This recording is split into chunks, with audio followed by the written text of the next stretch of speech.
Hello everyone, welcome to Engineers Point. Session को share करिए, जल्दी से जल्दी बुलाइए भाई। सेशन शेयर करिए टेलीग्राम, फेसबुक, व्हाट्सअप, इंस्टाग्राम है ना, जहाँ जहाँ है सोशल मीडिया पर शेयर करिए। सेशन को जल्दी से बुलाइए। समझिएगा,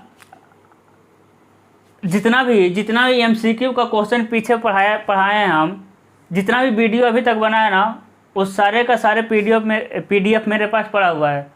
जैसे कि सीएमए का भी पीडीएफ मेरे पास है, इस डिज़ाइन ऑफ स्टील स्ट्रक्चर का भी पीडीएफ है, स्टील ड्राइंग का भी पीडीएफ है, रिपेयर का भी पीडीएफ है, प्लम्बिंग का भी पीडीएफ मेरे पास पड़ा हुआ है।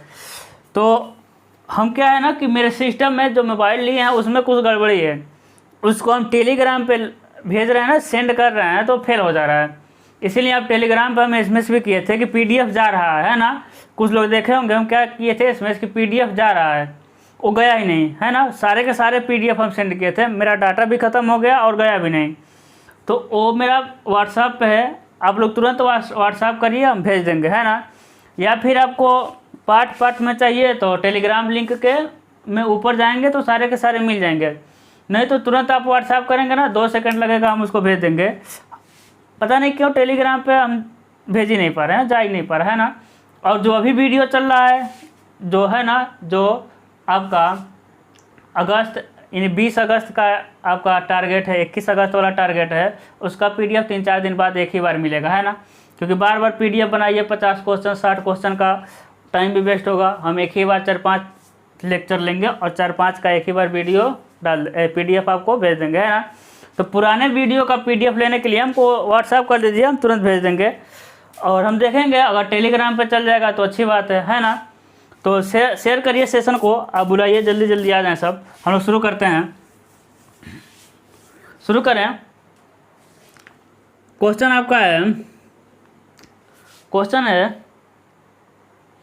कि रिवेट जोड़ के अभिकल्पन में, रिवेट जोड़ के अभिकल्पन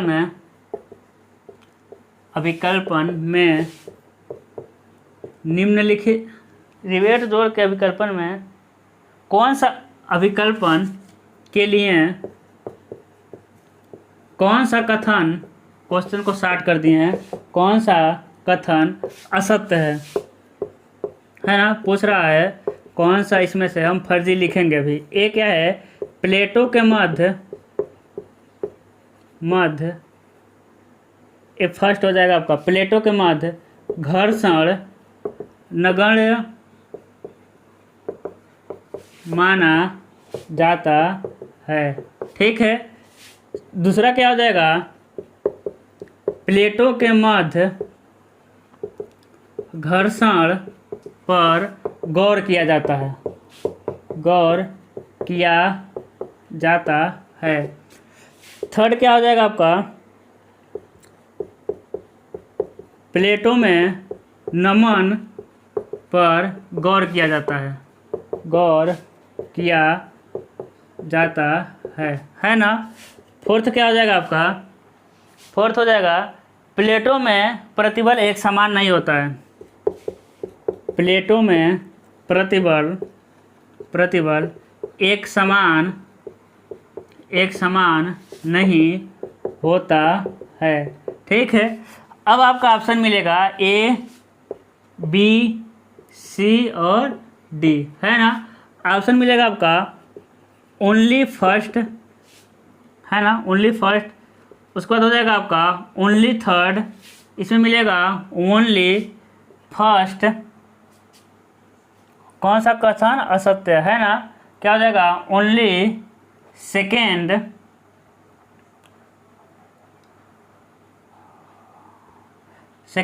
थर्ड और फोर्थ।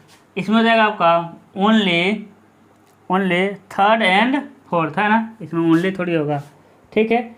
यानी सेकेंड, थर्ड और फोर्थ, इसमें भी और नहीं होगा, बोथ हो जाएगा आपका थर्ड और फोर्थ। बताइए क्या होगा, ऑप्शन बताइए। और पिछला वीडियो हम क्या देख रहे थे भाई कि आप लोग ऑप्शन को देख नहीं रहे हैं। जैसे हम पूछ दिए निम्नलिखित में से कौन सा क्वेश्चन का आंसर होगा, जैसे हम कह दें कि मिनिमम पिच कितना होगा, तो आप लोग ऑप्शन नहीं पढ़ रहे हैं और मारते जा रहे हैं 2.5D यानी 2.5D 2.5D, जबकि हम क्वेश्चन में दूसरा कुछ पूछ रहे हैं ना। तो कहने का मतलब है कि आप पिछले वीडियो में देखे होंगे, जब 4 क्वेश्चन था यानी 4 ऑप्शन था, तो उसमें से किसी किसी में 2 ऑप्शन सही मिलता था, किसी किसी में तो चारों के चारों ऑप्शन सही मिलते थे। तब ऐसे कंडीशन में क्या करेंगे हम, ऐसे कंडीशन में हम देखेंगे कि कौन ज़्यादा सही है ना, इसमें से कौन ज़्यादा सही है, उसको हम क्या करेंगे, ट्रिक करेंगे। तो आप लोग पहले अच्छे से चारों ऑप्शन पढ़ लीजिए, है ना। राहुल कुमार, है ना, तो राहुल कुमार कल दे रहे थे बिना पढ़े आप आंसर, ठीक है। राहुल बदमाशी ज़्यादा करते हैं। देखिएगा क्या हो जाएगा, ऑप्शन हो जाएगा आपका सी। क्या हो जाएगा, ऑप्शन नंबर सी हो जाएगा। यानी प्लेटो के मत घर्षण नगर माना जाता है, सही बात है भाई। प्लेटो के मत घर्षण भी नगर मानते हैं, और प्लेटो के मत बेंडिंग भी, यानी रिवेट में बेंडिंग जो आता है उसको भी नगर मानते हैं। कह रहे प्लेटो के मत घर्षण पर गौर किया जाता है, क्या प्लेटो के मत घर्षण पर गौर किया जाता है, नहीं किया जाता है भाई, ये देखिए तो नहीं किया जाता है ना। क्या जाता है, प्लेटो के मत घर्षण पर गौर किया जाता है, नहीं किया जाता है, ठीक है। अगला क्या है आपका, प्लेटो में नमन पर गौर किया जाता है, ऐसा ही है क्या, नहीं ना। यानी यही ऑप्शन आपका क्या मिल रहा है, सही मिल रहा है। कह रहा है कि प्लेटो में नमन पर गौर किया जाता है, नमन पर गौर करते हैं, नहीं करते हैं, यानी ये गलत है। पूछा है ना कौन सा कथन गलत है, तो ये गलत है। प्लेटो के मत घर्षण पर गौर किया जाता है, गलत तो है, लेकिन मेरे लिए ये सही है। अगला कह रहा है कि प्लेटो में प्रतिबल एक समान नहीं होता है, ये ऑप्शन गलत है, लेकिन मेरे लिए सही है। यानी क्या हो जाएगा आपका 2, 3rd और 4th, है ना। यानी ऑप्शन नंबर क्या गलत है, इसमें से दूसरा, तीसरा और चौथा क्या है आपके गलत हैं। क्वेश्चन यही पूछा है ना, निम्नलिखित जोड़ के अभिकल्पन के लिए कौन सा कथन असत्य है, तसत्य कौन है, दूसरा, तीसरा और चौथा। क्योंकि प्लेटो के मत घर्षण पर गौर नहीं किया जाता है, कितना घर्षण आ रहा है हमसे उससे लेना देना नहीं है। प्लेटो के मध्य नमन पर गौर नहीं किया जाता है, कितना बेंडिंग आ रहा है उस पर गौर नहीं करते हैं। और प्लेटो के मध्य प्रतिबल क्या होता है, एक समान होता है ना। ऐसा नहीं है कि जब टेंसाइल स्ट्रेस निकालेंगे तो यहाँ के लिए स्ट्रेस अलग, यहाँ के लिए स्ट्रेस अलग, यहाँ के लिए स्ट्रेस अलग, ऐसा तो कुछ होता नहीं है। पूरे प्लेट के लिए स्ट्रेस को क्या मानते हैं हम लोग, एक समान मानते हैं, है ना। क्या मानते हैं, एक समान मानते हैं। देखिए ऐसा ही क्वेश्चन आएगा ना तो दिक्कत होगा। क्यों दिक्कत होगा, क्योंकि ऐसे में आपको पूरे के पूरे ऑप्शन जानना पड़ेगा, है ना। पूरे के पूरे ऑप्शन आपको पता रहेगा तभी ये क्वेश्चन हो पाते हैं। चलिए अगला क्वेश्चन देखते हैं। ये तो आसान क्वेश्चन है ना, अगले को देखते हैं। कह रहा है निम्नलिखित में से रिवेट जोड़ के आकार में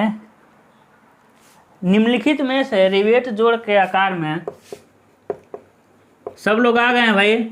जैसे कि राहुल कुमार, उनको शेयर करिए। कंचन, ऋतुराज, 2 ऋतुराज, 1 ऋतुराज कन्नौजिया, है ना।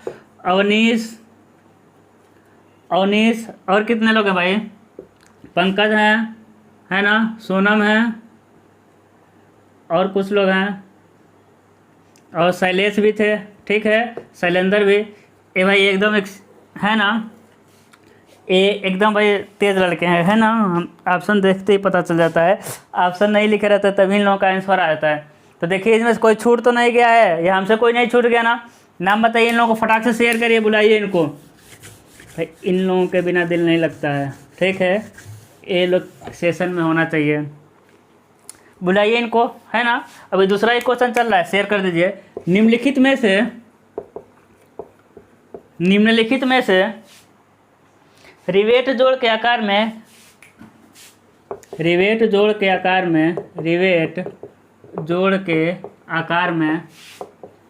निम्नलिखित में से रिवेट जोड़ के आकार में किस मान्यता को लिया जाता है, किस मान्यता को लिया जाता है। जो पीछे वाला क्वेश्चन देखे हैं वो भी मान्यता का ही क्वेश्चन था। मान्यता मतलब होता है एजम्पशन, यानी मान लिए हैं, है ना। पहला मिला है आपका, रिवेट को समान रूप से प्रतिबलित किया जाता है, रिवेट को समान रूप से प्रतिबलित किया जाता है, प्रतिबलित किया जाता है। सब लोग आ गए भाई। सेकेंड देखिए, सेकेंड दे रहा है आपका, ऐसा सेकेंड लिखते हैं। दूसरा दे रहा है कि प्लेटों के मध्य भाग में प्रतिबल सर्वाधिक होता है। प्लेटों के मध्य भाग में प्रतिबल सर्वाधिक होता है ना। थर्ड क्या लिख रहा है? थर्ड लिख रहा है रिवेट छिद्र पूर्णतया रिवेट से भरा होता है। रिवेट छिद्र पूर्णतया रिवेट से भरा होता है। रिवेट से भरा होता है। सब लोग आ गए? फोर्थ देखिए, फोर्थ क्या कह रहा है? प्लेटों के बीच घर्षण नगण्य होता है। प्लेटों के बीच घर्षण नगण्य होता है। अब ए ऑप्शन मिल रहा है आपका, ए मिल रहा है केवल ए यानी ओनली फर्स्ट। बी क्या मिल रहा है? A and C, only A and C. C क्या मिल रहा है आपका? यानी पहला और तीसरा, ठीक है। उसके बाद मिलेगा आपका ओनली बी और डी। ओनली बी यानी 2 एंड चौथा, ठीक है। डी क्या मिलेगा आपका? ओनली फर्स्ट, थर्ड और फोर्थ। बताइए, सारे के सारे ऑप्शन दिख रहे हैं ना? हाँ, ठीक है। बताइए क्या होगा इसमें से? क्या होगा? ऑप्शन नंबर डी होगा, है ना। ऑप्शन क्या हो जाएगा? डी। यानी निम्नलिखित में से रिवेट जोड़ के आकार में किस मान्यता को लिया जाता है? तभी हम पीछे देखें, रिवेट को समान रूप से प्रतिबलित किया जाता है। ऐसा नहीं है कुछ रिवेट को कम लगेगा प्रतिबल, किसी पर ज़्यादा। पूरे सारे के सारे रिवेट पर समान प्रतिबल आता है। प्लेटों के मध्य घर्षण में सर्वाधिक होता है ना। कह रहा है कि प्लेटों के मध्य भाग में प्रतिबल सर्वाधिक होता है। अभी हम पीछे आप एग्जाम्पल दिए हैं, ऐसा नहीं है यहाँ कुछ और प्रतिबल लेंगे, यहाँ कुछ और प्रतिबल लेंगे। सारे प्लेटों में प्रतिबल क्या होता है? एक समान होता है। यानी यही क्या है आपका? गलत है। थर्ड आपका एकदम सही है। रिवेट छिद्र पूर्णतया किससे भरे होते हैं? होल से भरे होते हैं। प्लेटों के मध्य घर्षण को क्या माना जाता है? नगण्य माना जाता है। और रिवेट में आने वाले बेंडिंग को भी क्या मानते हैं? नगण्य मानते हैं। ठीक है, समझ में आ रहा? चलिए देखते हैं अगला क्वेश्चन। क्वेश्चन है, क्वेश्चन क्या मिला है आपको?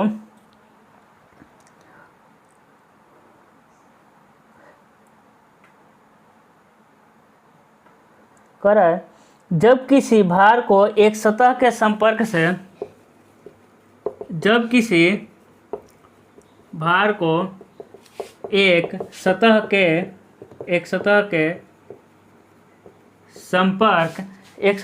संपर्क से किसी अन्य सतह पर डाला जाता है, से किसी अन्य सतह पर डाला जाता है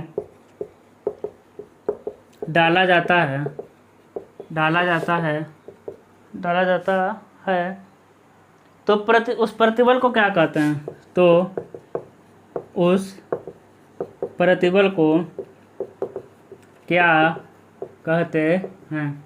बताइए। इसको तो पता होना चाहिए भाई, इसमें तो सोचना ही नहीं है। आपका ऑप्शन इसमें आ जाना चाहिए। आंसर बताइए इसका क्या होगा? Bending, shear, direct, bearing. Bending, shear, direct और बियरिंग क्या होगा? बताइए।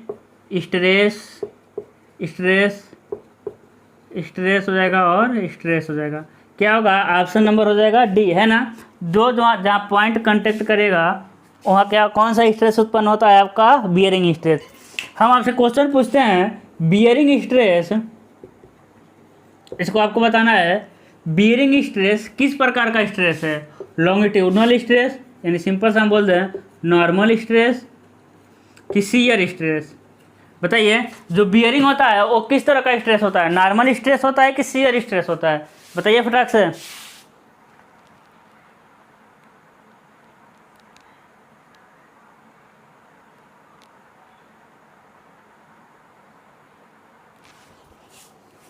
क्या होता है बताइए।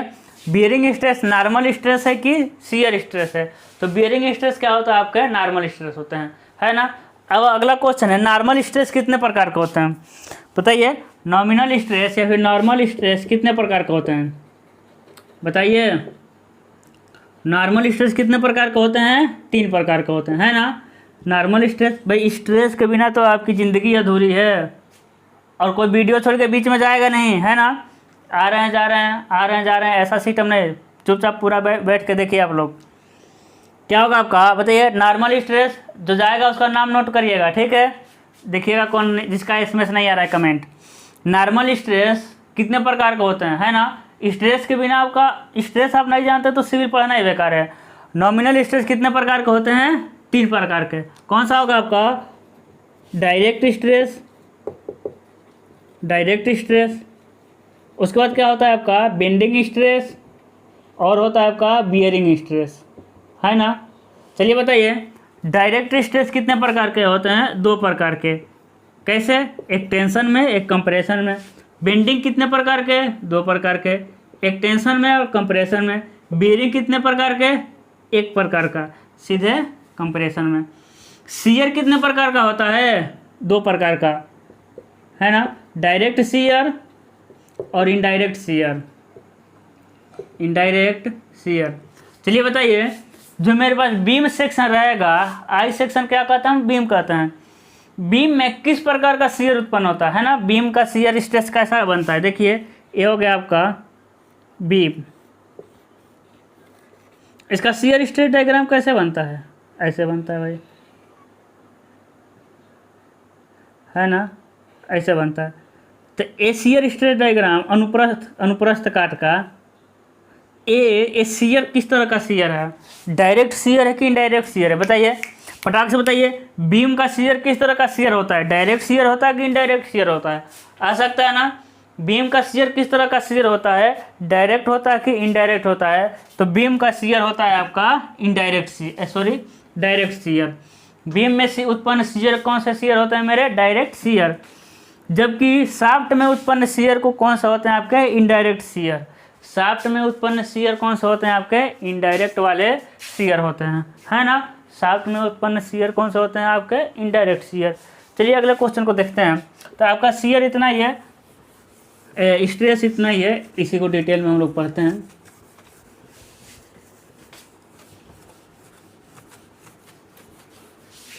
चलिए अगला क्वेश्चन देखते हैं। अगला क्वेश्चन क्या है आपका कि रोल्ड स्टील टी खंड का प्रयोग कहाँ करते हैं? बताइए, अब लोग पढ़े होंगे टी खंड का प्रयोग कहाँ करते हैं? पानी की टंकी में प्लेट को जोड़ने के लिए, है ना। सिंपल खंड टी सेक्शन का प्रयोग कहाँ करते हैं? पानी के टंकी को जोड़ने के लिए। वही याद है, इंडियन स्टैंडर्ड बल्ब सेक्शन का प्रयोग कहाँ करते हैं? तो आप कहेंगे शिप में, है ना। नाव में बल्ब सेक्शन का हम प्रयोग करते हैं। चलिए अगला क्वेश्चन देखते हैं। तो टी वाला छोड़ दे रहे हैं, है ना। छोड़ना क्या है हम आपको बता ही दिए अभी। लिखा है कि जिन रिवेट को गर्म किया जाता है और क्षेत्र में लगाया जाता है उसे क्या कहते हैं? जिन रिवेट को गर्म किया जाता है फिर उसे क्षेत्र में लगाया जाता है, क्षेत्र में लगाया जाता है, उसे क्या कहते हैं? उसे क्या कहते हैं? बताओ मेरे प्यारे राज दुलारे, बताइए क्या होगा भाई? ए, बी, सी और डी। बताइए फटाक से, क्या हो जाएगा आपका? अरे ऑप्शन तो लिख लें पहले। पावर ड्रिवेन शाफ्ट रिवेट, यानी शक्ति चलित कर्मशाला रिवेट। एक लाइन में नहीं हो पाएगा भाई। शक्ति चलित कर्मशाला रिवेट, है ना।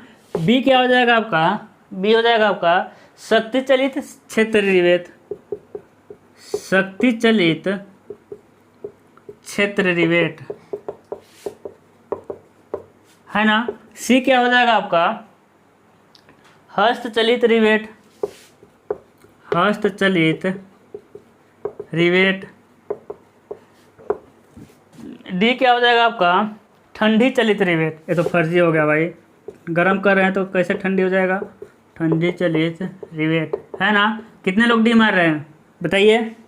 पेनाल्टी लगेगा उन पे। क्या हो जाएगा आपका ए बी सी और डी। तो ठंडी वाला तो काट दीजिए, है ना। अब देखिए शक्ति चलित कर्मशाला रिवेट, भाई इसको तो हम फील्ड में ले जा रहे हैं, इसमें तो कर्मशाला आ गया, खत्म करिए इसको। हस्तचलित रिवेट है ना, हस्तचलित रिवेट हो सकता है लेकिन हस्त सम लेना देना नहीं है। क्या हो जाएगा ऑप्शन नंबर बी, यानी शक्ति चलित गर्म किए हैं और ले जाकर उसको कहाँ लगाए हैं हम लोग, फील्ड में लगाए हैं। तो ऑप्शन क्या हो जाएगा आपका शक्ति चलित क्षेत्र रिवेट, है ना, शक्ति चलित क्षेत्र रिवेट। चलिए बताइए अगला क्वेश्चन, है ना इजी क्वेश्चन।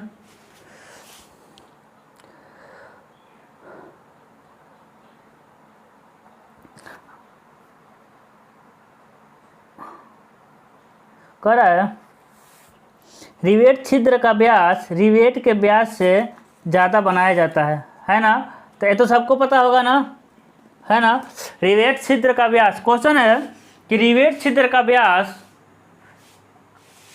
रिवेट के व्यास से कितना अधिक बनाते हैं। तो सबको पता है 25 mm तक 1.5 mm अधिक और 25 से ज़्यादा के लिए 2 mm अधिक, है ना। तो इसको छोड़ते हैं, अगले क्वेश्चन पर चलते हैं।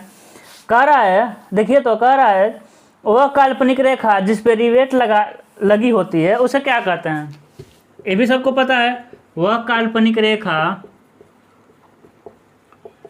जिस पर रिवेट लगी होती है, रिवेट लगी होती है उसे क्या कहते हैं, उसे क्या कहते हैं। ए ऑप्शन है आपका रिवेट लाइन, बी ऑप्शन है आपका गेज लाइन। ये सबको रटा हुआ क्वेश्चन, हमको पता है। इसके बाद क्या होगा आपका स्क्रू लाइन, ठीक है ना, सॉरी बैक लाइन, स्क्रू भी होता है। क्या हो जाएगा आपका बैक लाइन। और डी हो जाएगा आपका ऑल ऑफ एबव। क्या हो जाएगा आपका ऑल ऑफ एबव, है ना। क्या हो जाएगा आपका ऑल ऑफ एबव। बताइए क्या कहते हैं उसे, क्या हो जाएगा, सबको पता है ना। फिर हम देखिए हम क्वेश्चन पूछ रहे हैं, बताइएगा, फिर रिवीजन कर दे रहे हैं। यानी वह काल्पनिक रेखा मतलब ये काल्पनिक होगा, ऐसा नहीं है कि जहाँ रिवेट का ज्वाइंट होगा जाके देखेंगे कि भाई कहाँ रेखा दिख रहा है, कहीं दिख ही नहीं रहा है ना।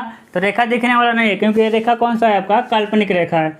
तो वह काल्पनिक रेखा, क्योंकि आपको भी नहीं दिख रहा होगा, इतना हल्का खींचे नहीं दिख रहा है ना। वह काल्पनिक रेखा जिस पे रिवेट लगा रहा था उसे क्या कहते हैं हम लोग, रिवेट लाइन।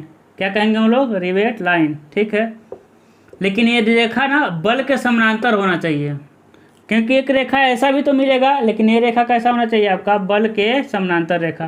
तो इसका ओरिजिनल मतलब कि अच्छा सा डिफिनेशन सिस्टमेटिक तरह से क्या बोलेंगे कि बल के समानांतर वह काल्पनिक रेखा जिस पे रिवेट लगे रहते हैं उसे rivet line, gauge line, back line, है ना, उसे तीनों कहते हैं, ठीक है। फिर हम कहें पिच क्या होता है भाई, तो आप कहेंगे एक रिवेट रेखा पर स्थित किन्हीं दो रिवेटों के केंद्र से केंद्र दूरी क्या कहलाता है, पिच। विषम पिच क्या कहलाता है, दो निकटतम रिवेट रेखाओं के बीच की, दो निकटतम रिवेट रेखाओं के पर स्थित दो निकटतम रिवेटों के केंद्र से केंद्र बीच की दूरी क्या कहलाता है, विषम पिच। दो रिवेट रेखाओं के बीच की दूरी को गेज डिस्टेंस कहते हैं, है ना आसान। इंड डिस्टेंस, एज डिस्टेंस, इसी पे मिलेगा। मिनिमम पिच, मैक्सिमम पिच, क्या रिवीजन करें रोज रोज, है ना, बोर हो जाएंगे। हम ज़्यादा रिवीजन नहीं करें, मेरा एम है कि ज़्यादा से ज़्यादा हम लोग क्वेश्चन को अपनी सरसरी निगाहों से देख सकें, है ना, क्योंकि एक बार देख लेंगे तो धुंधला धुंधला तो याद रहेगा ना। कह रहे हैं बट जोड़ का मुख्य प्रकार दोहरा आवरित है। अच्छा, कह रहा है the main type of but joint is A double cover. But जोड़ का मुख्य प्रकार, बट जोड़ का मुख्य प्रकार बताइए। पाकिस्तान का ओपनर खिलाड़ी बट नाम का आता था, क्या नाम था उसका बताइए, है ना। बट जोड़ का मुख्य प्रकार दोहरा क्या नाम था उसका, सलमान बट, है ना।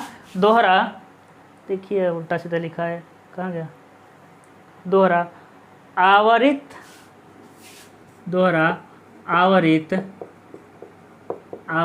है, यानी आवरण की बात कर रहा है, कवर की बात कर रहा है। ए बी सी और डी, है ना। और डिस्क्लाइमर क्या है कि आप लोग ऑप्शन लगाइएगा ना, ऑप्शन, तो इंग्लिश ज़रूर, यानी कहने का मतलब जो क्वेश्चन पढ़िएगा नहीं समझ आएगा ना तो इंग्लिश ज़रूर टच कर लीजिएगा, ठीक है। स्पेशली हिंदी वालों के लिए, इंग्लिश वाले तो इंग्लिश पढ़ेंगे ही, क्या करना है एक बार इंग्लिश ज़रूर देख लेना है ना। तो इसमें कन्फ्यूज़न नहीं होगा। इंग्लिश ये नहीं समझना कि हमको समझ नहीं आता इंग्लिश, है ना, क्योंकि मेरा भी कंडीशन एक समय वही था, इंग्लिश छोड़ कर हम भाग जाते थे। आपको पढ़ना है, आपको समझ आ जाएगा, है ना। है आपका कि मुख्य बट जोड़ का मुख्य प्रकार दोहरा आवरित है, shear riveted joint, shear riveted joint, है ना, शियर रिवेटेड ज्वाइंट। क्या हो जाएगा आपका चैन रिवेटेड ज्वाइंट, चैन रिवेटेड ज्वाइंट, है ना, चैन रिवेटेड ज्वाइंट।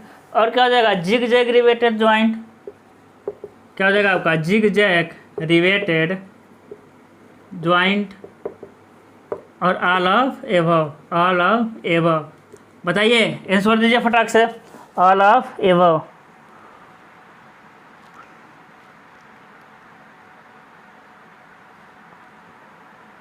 क्या हो जाएगा ऑप्शन नंबर डी हो जाएगा। यानी सारे के सारे क्या होते हैं आपके यानी डबल कवर बट ज्वाइंट के प्रकार हैं, है ना। डबल कवर इसे कहने का मतलब इनमें से कौन डबल कवर बट ज्वाइंट के प्रकार है। तो जिग जैग से क्या मतलब है भाई, ये तो इसकी बात कर रहा है ना, इसकी बात कर रहा है भाई, जिग जैग रिवेटिंग की बात कर रहा है। तो हम प्लेट को जोड़ के जैसा मन करे वैसा रिवेटिंग करें, जिग जैग रिवेटिंग करें, चैन रिवेटिंग करें या फिर शियर रिवेटिंग करें, वो तो हमारे ऊपर है। तो सारे के सारे क्या होते हैं, ऐसा थोड़ी है आपका जिग जैग बट में भी हो सकता है ना।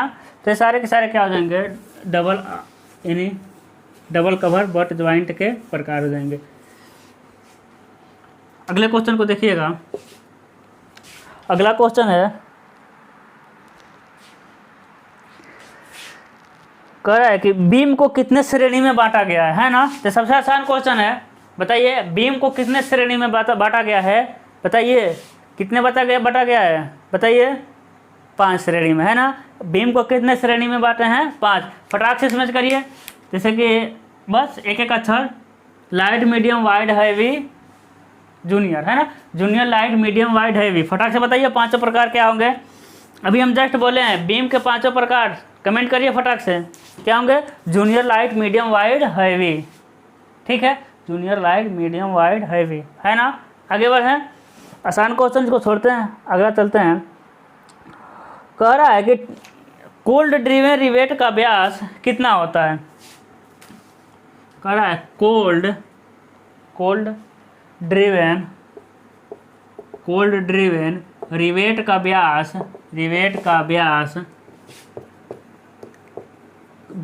कितना होता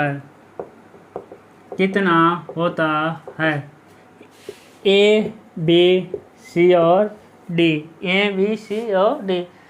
6 से 10, 10 से 16, 6 से 6 mm से 10 mm, 10 mm से 16 mm, ठीक है। कह रहा है 12 से 22 mm, 12 से 22 mm, और क्या कह रहा है आपका 22 से 32 mm, सबको पता होगा, है ना। 22 से 32 mm, 22 से 32 mm, है ना, ठीक है। क्या हो जाएगा ऑप्शन नंबर, बताइए क्या होगा ऑप्शन नंबर हो जाएगा इसमें सी, है ना, 12 से 22 mm। तो कोल्ड ड्रिवेन रिवेट है क्या भाई, देखिए गर्म करने के आधार पे हमको रिवेट कितने प्रकार से मिलते हैं, 2 प्रकार से, कोल्ड ड्रिवेन रिवेट और हॉट ड्रिवेन रिवेट। यानी जिस रिवेट को गर्म करके लगाएंगे, जैसे लद्दाख जहाँ ठंडा एकदम है, एकदम ठंडा प्रदेश है ना, वहाँ हथौड़े से पीटेंगे ना तो रिवेट क्या हो जाएगा, टूट जाएगा, है ना। हथौड़े से पीटेंगे तो रिवेट क्या हो जाएगा, टूट जाएगा। वहाँ रिवेट को क्या करते हैं, थोड़ा सा गर्म करते हैं।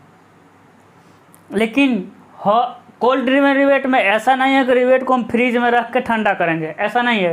यानी रिवेट को जब भी नॉर्मल अवस्था में लगाएंगे, है ना, यानी रिवेट को वैसे ले जाके लगा देंगे तो उसे कहेंगे कोल्ड ड्रिवेन रिवेट। रिवेट को ठंडा करके कभी नहीं लगाते हैं ना, यानी ठंडी चलित रिवेट, यानी रिवेट का नॉर्मल अवस्था में जो लगाएंगे उसे कहेंगे कोल्ड ड्रिवेन रिवेट, है ना। तो ऐसा नहीं समझना है कि इसको हम ठंडा करते हैं, नॉर्मल कंडीशन जो है उसका कोल्ड कंडीशन है। ठीक है, अगले क्वेश्चन को देखते हैं।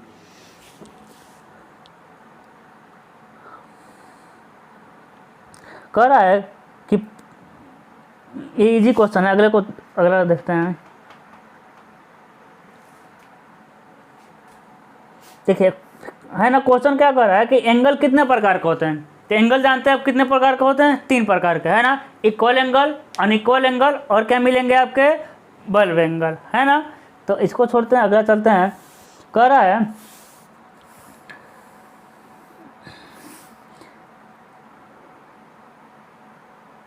रहा है कि देखते हैं भाई इस क्वेश्चन को कौन बताते हैं। The design of A structure is, यानी संरचना का डिजाइन।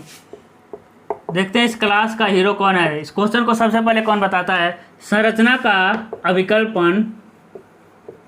संरचना का अविकल्पन, देखते हैं इस क्लास का हीरो कौन है, बताइए। संरचना का अविकल्पन ये है आपका, संरचना की योजना होती है। संरचना की योजना होती है, संरचना की योजना होती है। ठीक है, बी कोई छोड़ के नहीं जाएगा बीच में, ठीक है ना, पूरा पढ़िए क्लास। क्या हो जाएगा आपका, संरचना की योजना। दूसरा लिखा है, मुख्य बिंदुओं पर कार्रवाई के दबाव की गणना होती है। मुख्य बिंदुओं के कार्रवाई पर दबाव की योजना होती है, सी है आपका, सी क्या है कि सामग्री और संरचना के विभिन्न सदस्यों के अनुपात का निर्णय होता है। सामग्री और संरचना के क्या लिखा भाई, सामग्री और संरचना के विभिन्न सदस्यों के अनुपात का निर्णय होता है। विभिन्न सदस्यों के निर्माण की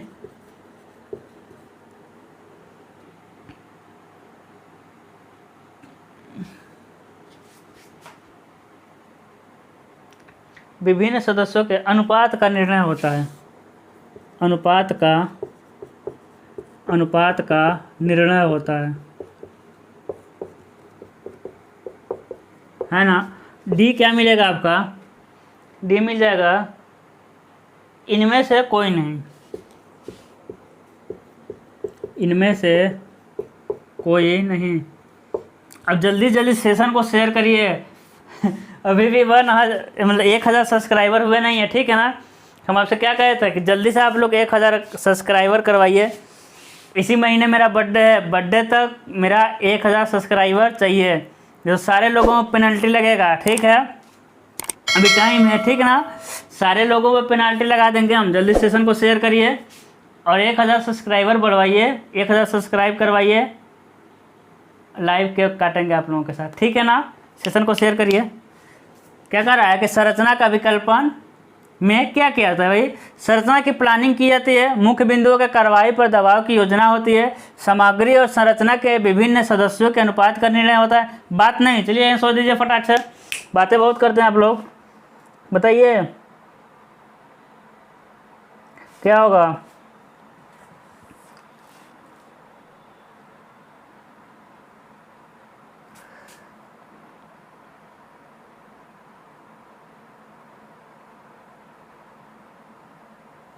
बताइए क्या हो जाएगा आपका, हो जाएगा ऑप्शन नंबर सी। इन डिज़ाइन क्या होता है भाई, अब आरसीसी का भी डिज़ाइन पढ़े होंगे, है ना, आप स्टील का भी डिज़ाइन पढ़े होंगे, है ना। या फिर आप कपड़ा खरीदने गए होंगे तो कहे होंगे कि इस डिज़ाइन का कपड़ा दिखाइए। खरीदने जाते हैं ना, कहते हैं इस डिज़ाइन का कपड़ा दिखाइए, उस डिज़ाइन का कपड़ा दिखाइए। तो डिज़ाइन सिंपल क्या होता है, उन लोगों वाला डिज़ाइन या हम लोगों वाला डिज़ाइन में कुछ अंतर होता है, तो बहुत अंतर होता है। हम लोगों का डिज़ाइन ये होता है कि लोड और लंबाई, मेंबर के लोड और लंबाई के अनुसार हमको, मेंबर के लोड और लंबाई के अनुसार हमको डिसाइड करना होता है कि जिस सेक्शन का डिज़ाइन कर रहे हैं उस सेक्शन का चौड़ाई कितना होगा, मोटाई कितना होगा। एग्जाम्पल, बीम का चौड़ाई कितना होगा, आरसीसी के रिस्पेक्ट में समझिए, बीम का चौड़ाई कितना होगा, बीम का मोटाई कितना होगा, बीम में कितने छड़ लगेंगे, बीम में किस ग्रेड का कंक्रीट डाला जाएगा, है ना, कितने कितने दूरी पर छड़ रहेंगे, यानी छड़ों की मात्रा ज्ञात करना, वही क्या कहलाता है आपका डिजाइन कहलाता है ना। यानी क्रॉस सेक्शनल एरिया ज्ञात, यानी क्रॉस सेक्शन ज्ञात करना, है ना, और क्वांटिटी ज्ञात करना, ठीक है, बहुत कुछ ज्ञात होता है, मोटे मोटे बता रहे हैं। क्रॉस सेक्शन ज्ञात करना और क्वांटिटी ज्ञात करना, वही क्या कहलाता है, उसका डिजाइन कहलाता है। और डिजाइन करने से पहले हम देखते हैं कि मेंबर में कितना लोड लग रहा है, कितना बेंडिंग मिल रहा है, कितना एक्सियल फोर्स मिल रहा है, कितना मूवमेंट ऑफ रेजिस्टेंस मिल रहा है। इन सबों को ज्ञात करना क्या कहलाता है, बताइए, आंसर दीजिए आप लोग, बताइए। बेंडिंग मूवमेंट का ज्ञात करना, एक्सियल फोर्स ज्ञात करना, लोड का ज्ञात करना, मूवमेंट ऑफ रेजिस्टेंस ज्ञात करना, शियर फोर्स ज्ञात करना, इन सब को ज्ञात करने की प्रक्रिया क्या कहलाती है, क्या कहलाता है, स्ट्रक्चरल एनालिसिस, है ना। स्ट्रक्चरल एनालिसिस सब्जेक्ट पढ़े हैं ना, और structural analysis most important subject है, कब के लिए, जब आप जेईई का एग्जाम देंगे तब। बहुत अच्छा टॉपिक है, बहुत खतरनाक भी टॉपिक है, हमको तो टाइम ही नहीं मिल पाया, हम आप लोग को पढ़ा दिए। बहुत लोग कह रहे थे कि भाई सर पढ़ा दीजिए, तो आई एम सॉरी, ठीक है, टाइम नहीं मिल पाया क्योंकि हम भी बहुत बिजी हैं आजकल, थोड़ा मेरा भी एग्ज़ाम है ना, 2-3 एग्ज़ाम लाइन अप हैं। तो इसमें क्या हो जाएगा, ऑप्शन सी हो जाएगा सही। सामग्री यानी क्वांटिटी, है ना, जैसे स्टील का बीम का डिजाइन कर रहे हैं तो स्टील का बीम कितना मोटा चाहिए, कितना छोटा चाहिए, उससे क्वांटिटी मिलेगा। तो संरचना के विभिन्न सदस्यों के अनुपात का निर्णय, यानी लंबाई और गहराई, जैसे लंबाई और चौड़ाई या चौड़ाई और गहराई भाई ज्ञात किए रहेंगे तभी तो आप रेशियो निकालेंगे, है ना। तो ये क्या है, ऑप्शन नंबर सी हो जाएगा, इसमें से सही हो जाएगा ऑप्शन नंबर सी, ठीक है। आगे बढ़ें, शेयर हुआ सेशन कि नहीं, अभी नहीं करना है, बीच में देखने के बाद कर दीजिएगा, ठीक है। कर रहा है, चलिए इसको बताइए, इसको देखते हैं भाई कितने लोग बताते हैं। कह रहा है कि दोहरी रिवेट प्रणाली में, अच्छा क्वेश्चन है, इजी क्वेश्चन है, बड़ा सा क्वेश्चन है। दोहरी रिवेट प्रणाली में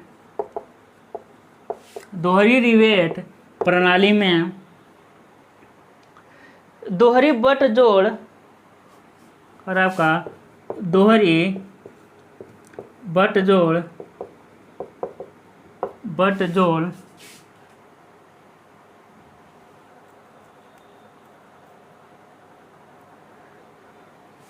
के लिए अपरूपण, बहुत बड़ा क्वेश्चन, हम इसको 60 किए हैं, के लिए अपरूपण सामर्थ्य में यन का मान होगा, है ना। क्या कर रहा है, यन का मान होगा, ए का रहा है 2, बी का रहा है 3, सी का रहा है आपका 4 और डी का रहा है आपका नन ऑफ दिस, यानी इनमें से कोई नहीं। क्या होगा, इजी क्वेश्चन है ना। हम क्या बताए थे आपको, डबल कवर बट जोड़, ठीक है। यहाँ क्या लगा देंगे हम, डबल रिवेटिंग, देखिए एक रिवेटिंग है, एक रिवेटिंग इधर, ये क्या हो गया आपका double riveted double cover but जोड़। इसमें देखिए कितने जगह से टूटेगा, एक जगह से और एक जगह से, तो यन का मान हो गया आपका 2, लेकिन रिवेट लाइन कितना है, 1 और 1 2, तो यन डैश का मान हो गया 2, तो किससे गुणा होगा, 2 और 2 3 होता है, क्या होगा आपका 2 और 2 हो जाएगा आपका 4, यानी ऑप्शन नंबर हो जाएगा सी। 2 2 क्या होता है आपका 4 होता है ना। तो एकदम आसान क्वेश्चन था।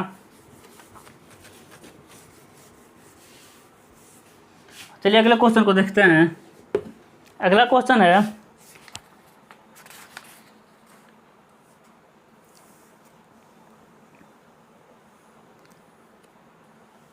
है ना, अगला क्वेश्चन देखते हैं। कह रहा है कच्चा अशुद्ध लोहा होता है, यह किससे प्राप्त होता है। तो सबको पता है भाई कच्चा लोहा क्या होता है, अशुद्ध कच्चा अशुद्ध लोहा होता है, यानी कच्चा लोहा क्या होता है, शुद्ध होता है, कौन सा होता है, तो पिग आयरन, है ना। इसका आंसर हो जाएगा आपका पिग आयरन। ये आने वाला क्वेश्चन नहीं है, इजी वाला क्वेश्चन है। अगला क्वेश्चन देखिए क्या कह रहा है कि HYSD छड़ में न्यूनतम वृद्धि का मान होता है। मोस्ट इंपॉर्टेंट क्वेश्चन है भाई। HYSD छड़ में क्षण में, कहाँ गया, HYSD क्षण में न्यूनतम वृद्धि का मान होता है, न्यूनतम वृद्धि का मान होता है। HYSD क्षण में न्यूनतम वृद्धि का मान होता है A, B, C और D, है ना, A, B, C, D। ए क्या हो जाएगा आपका 14.5 से 23, 14.5 से 23%, ठीक है। बी क्या हो जाएगा आपका 23 से 23, 23 से हो जाएगा आपका 23। देखिए ना क्वेश्चन, देखिए आधे पर से क्वेश्चन लिख दिए हैं। क्या है आपका, हम कह रहे हैं मृदु इस्पात तथा हो जाएगा आपका माइल्ड स्टील तथा, अलग अलग है, 2 ऑप्शन है। क्या हो जाएगा आपका 23 और 14.5, 23% और 14.5%, है ना। डी क्या हो जाएगा आपका 14.5 और 14.5, है ना। क्या हो जाएगा आपका 14.5 से लेकर 14.5। एकदम इजी क्वेश्चन है, नहीं इजी क्वेश्चन नहीं है, ठीक है, क्योंकि ऐसा क्वेश्चन है कि हम भी बार बार बोलते हैं, है ना। तो क्या हो जाएगा 23.5 से लेकर 14.5, है ना। ये क्या होता है, बहुत भूलने वाला क्वेश्चन है। कितना हो जाएगा माइल्ड स्टील में न्यूनतम वृद्धि कितना होगा 23.5, और HYSD स्टील में वृद्धि कितना होता है आपका 14.5। कल हम जो सेशन लिए थे उसमें क्या बताए थे कि कार्बन में वृद्धि के साथ साथ डक्टिलिटी क्या होता है, घटता है। कि उसका एकदम एग्जाम्पल यहाँ मिल रहा है कि नहीं, कार्बन में वृद्धि के साथ साथ उसका डिफॉर्मेशन क्या होता है, घटता है। यानी माइल्ड स्टील में कार्बन, उसके बाद HYSD में कार्बन क्या होता है, अधिक होता है, तो डक्टिलिटी घटता है, यानी ज़्यादा विरूपण नहीं हो पाएगा। तो माइल्ड स्टील क्या हो रहा है, देखिए 23% डिफॉर्मेशन दे रहा है, जबकि HYSD कितना दे रहा है आपका 14.5। तो बस ऐसा याद रखना है ना। माइल्ड स्टील में ज़्यादा वृद्धि आएगा और HYSD में 14.5, इतना तो हमको याद रहता है, ए वाला भूल जाता है, ठीक है।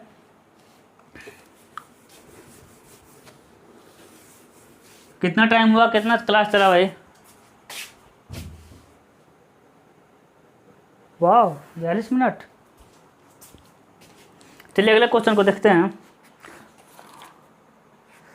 आप लोगों को 500 क्वेश्चन कराना है, ठीक है, 500 से कम नहीं जाएगा, 500 से अधिक चला जाएगा, ठीक है।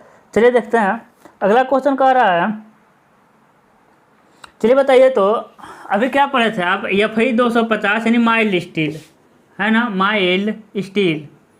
और क्या पढ़े होता है आपका Fe 415 होता है, Fe 500। इसमें डिफॉर्मेशन कितना था 23%, इसमें कितना होता है आपका 14.5% होता है ना। Fe 500 बताइए कितना होगा। अब देखिए ये जो होता है इसे हम लोग कहते हैं माइल्ड स्टील, जबकि ये दोनों को, इन दोनों को कहते हैं HYSD बार, है ना, HYSD बार। अब बताइए Fe 500 में डिफॉर्मेशन कितना होगा, HYSD का फुल फॉर्म बताइए भाई कितना होगा। इसमें होगा, इससे कम डिफॉर्मेशन होगा, यानी 12% होगा। कितना होगा आपका 12%, जबकि HYSD का फुल फॉर्म हम नहीं बताएंगे, ठीक है। कमेंट करिए, जो लोग लाइव रहेंगे वही देख पाएंगे, इसको सब लोग जानते होंगे, है ना। ये आपका RCC का क्वेश्चन है, आएगा भी नहीं। कर रहा है एक 10, ये तो इजी क्वेश्चन है।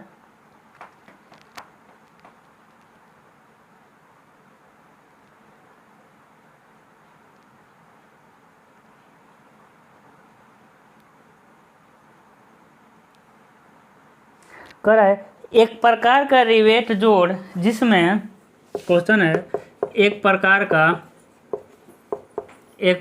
का रिवेट जोड़ जिसमें, इम्पोर्टेंट क्वेश्चन है आपका, जिसमें एक प्रकार का रिवेट जोड़ जिसमें निकटवर्ती पंक्ति के रिवेट असम्मुख होते हैं, निकटवर्ती पंक्ति के रिवेट असम्मुख होते हैं। भाई इंग्लिश में पढ़ेंगे, डोंट वरी। असम्मुख होते हैं और सबसे बाहरी पंक्ति में केवल एक रिवेट होता है, और और सबसे बाहरी पंक्ति में केवल एक रिवेट होता है, केवल एक रिवेट होता है, केवल एक रिवेट होता है, इसे कहते हैं, बताइए, डायमंड रिवेटिंग। क्या होता है भाई बताइए, ऐसा दीजिए फटाक से, इसे कहते हैं, क्या कहते शुरू में, पूरा ऑप्शन पहले देख लीजिएगा। दिया है पैराबोला, ट्रायंगल, पैराबोला, ट्रायंगल, उसके बाद लिख रहा है आपका इनवर्स हाइपरबोला, इनवर्स हाइपरबोला, ठीक है, क्यूबिक पैराबोला। बताइए क्या होगा आपका।